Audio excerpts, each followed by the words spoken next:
Welcome to inside story. అధికార మండతో YCP నేతలు గత 5 ఏళ్లలో చేసిన అక్రమాలు ఒక్కొక్కటిగా వెలుగులోకి వస్తున్నాయి. తిరుపతి మాజీ డిప్యూటీ మేయర్ యువనేత భూమన అభినయ్ రెడ్డి మోజుపడి ప్రజల సొమ్ముతో కొన్న 2 అంతస్తుల బస్సు షెడ్డుకు చేరింది.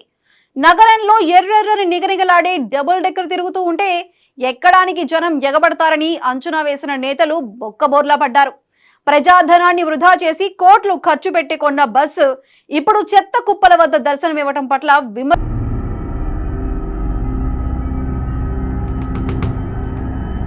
భూమన కరుణాకర్ రెడ్డి కుమారుడు భూమన అభినయ్ రెడ్డి మోజుపడి ప్రజల సొమ్ముతో కొన్న 2 అంతస్తుల బస్సు షెడ్డుకు చేరింది. తిరుపతి నగరంలో ఎర్రెర్రని నిగనిగలతో డబుల్ డెక్కర్ తిరుగుతూ ఉంటే ఎక్కడానికి జనం ఎగబడతారని వేసిన అంచనా తలకిందులైంది.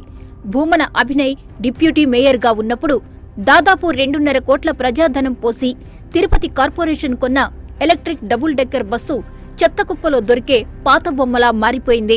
గత ఏడాది ఆగస్టు 8న 2,30,00,000 కార్పొరేషన్ సాధారణ నిధులతో ఈ బస్సును కొనాలని కౌన్సిల్లో ప్రతిపాదించారు. ఆగమేఘాల మీద బస్సును కొనేశారు. మరి తిప్పేదెలా అని సందేహం వచ్చింది. ఆర్టీసీకి అప్పగించి అద్దె వసూలు చేయాలనుకున్నారు. వారు నిరాకరించడంతో కార్పొరేషనే బస్సును నడిపి టికెట్లు వసూలు చేయాలని నిర్ణయించుకుంది. ఇరుకు రోడ్ల నగరంలో ఇంతెత్తు బస్సు తిప్పడం కష్టం కావడంతో రాత్రికి రాత్రే 2,000కు పైగా చెట్టు కొమ్మలను నరికి నేల కూల్చేశారు. గత ఏడాది అక్టోబర్ 12న బస్సును రోడ్డుపైకి తీసుకొచ్చి ఎక్కడ ఎక్కి దిగినా బస్సు ఛార్జీ 50 రూపాయలని నిర్ణయించారు.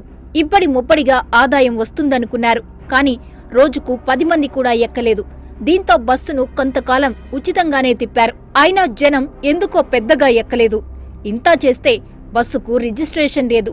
ఏదైనా తేడా వస్తే తమ నెత్తికి వస్తుందని భయపడి రవాణా అధికారులు అభ్యంతర పెట్టడంతో బస్సును బయటకు తీయడం మానేశారు. ప్రస్తుతం కార్పొరేషన్ చెత్త వాహనాలు పార్క్ చేసే వినాయక సాగర్ పక్కన ఈ ఎర్ర బస్సు ఈసురోమంటూ నిలబడి ఉంది. తిరుపతిలో సిటీ బస్సులే లేకుండా పోయాయి. గతంలో తిరుచానూరు, చంద్రగిరి, రేణుగుంటలకు నగరం లోపల నుంచి సిటీ బస్సులు ఇబ్బడి ముబ్బడిగా తిరిగేవి. నగరంలో ట్రాఫిక్ సమస్య పెరగడంతో వీటిని తగ్గించేశారు. జనం ఆటోల మీదే ఆధారపడే పరిస్థితి ఏర్పడింది.